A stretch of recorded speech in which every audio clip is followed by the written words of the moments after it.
Hello అండి. ఈరోజు మనం రెడ్ సాస్ పాస్తా చేద్దాము, కానీ హెల్తీగా చేద్దాము. రెడ్ సాస్ పాస్తా అంటే చాలామందికి ఇష్టం కదా. అందులో ఉండే ఆ ట్యాంగినెస్ వల్ల చాలామంది ఇష్టపడతారు. సో అలా ఇష్టం ఉన్న వాళ్ళు ఒక్కసారి ఇంట్లో ఇలా ట్రై చేయండి. ఇంకెప్పుడు బయట తినరు, అంత బాగుంటుందన్నమాట. అంతే ఈజీ కూడా ప్రిపేర్ చేసేసుకోవడం. ఇది ఒక 15-20 మినిట్స్లోనే రెడీ అయిపోతుంది. సో ఇప్పుడు ప్రాసెస్లోకి వెళ్ళిపోతే, నేనైతే ఇక్కడ 2 మీడియం సైజు టమాటాలు, అలాగే ఒక పెద్ద రెడ్ కలర్ క్యాప్సికమ్ తీసుకున్నాను. మీరు ఎల్లో కలర్ అయినా తీసుకోవచ్చు, ఏం పర్లేదు.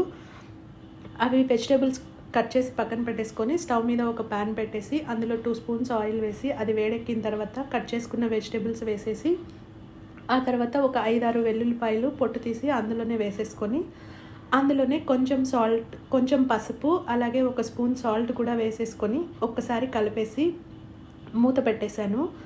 మూత పెట్టేసి అవి మెత్తగా ఉడికేంత వరకు సిమ్లో పెట్టి ఉడికించాను అన్నమాట.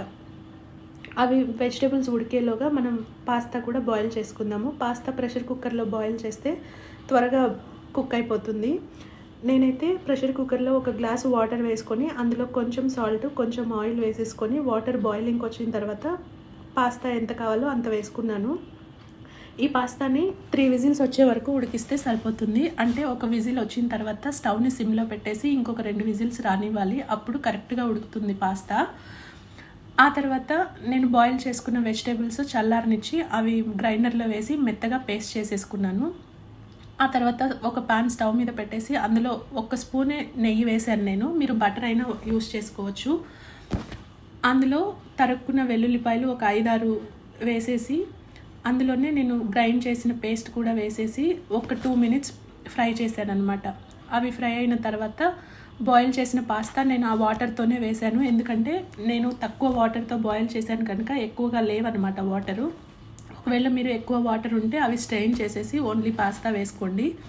ఆ పాస్తా కూడా వేసేసి ఒకసారి కలిపేసి, అందులోనే పిజ్జా సీజనింగ్స్ ఉంటాయి కదా, ఒరిగానో అండ్ చిల్లీ ఫ్లేక్స్ వేసేసుకొని, ఒకవేళ సాల్ట్ సరిపోయిందా లేదా చెక్ చేసేసుకొని కావాలంటే వేసేసుకొని ఒకసారి కలిపేసి స్టవ్ ఆఫ్ చేసి ఒక చీజ్ స్లైస్ పెట్టేసి దాన్ని మూత పెట్టేసేయండి. కొంచెం సేపట్లో అది మెల్ట్ అయిపోతుంది. ఆ తర్వాత కలిపేసి సర్వ్ చేసుకుంటే tasty and healthy red sauce pasta ready అయిపోతుంది. టేస్ట్ అయితే అదిరిపోయింది.